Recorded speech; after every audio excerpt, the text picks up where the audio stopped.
আজকে যারা মেসিকে ঘৃণা করে, যারা আসলে পছন্দ করে না লিওনেল মেসির জাদুকরী ছোঁয়া, যারা তুলনা করেন মেসি, রোনালদো, নেইমারের মধ্যে, যারা আজকে আর্জেন্টিনাকে ছোট করে দেখে, যারা ব্রাজিলের সমর্থক কিন্তু আর্জেন্টিনাকে কোনো একটা কারণে ডিসলাইক করে, সেই তারা যখন মেসি দৌড়চ্ছিলেন, তার পিছে পিছে যখন 4-5 জন 10 জন 12 জন ডিফেন্ডার দৌড়চ্ছিল, তখন তাদের কি মনে হচ্ছিল?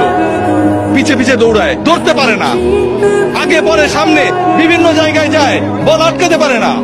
এটাই হচ্ছে একজন ফুটবলারের সৌন্দর্য, লিওনেল মেসির সৌন্দর্য ও জায়গায়।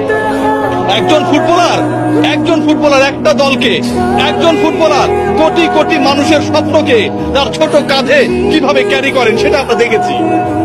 যারা অস্বীকার করবেন তারা ফুটবলটা বোঝেন না। হয়তো আমাকে মূর্খ বলতে পারেন, সত্যিই তাই।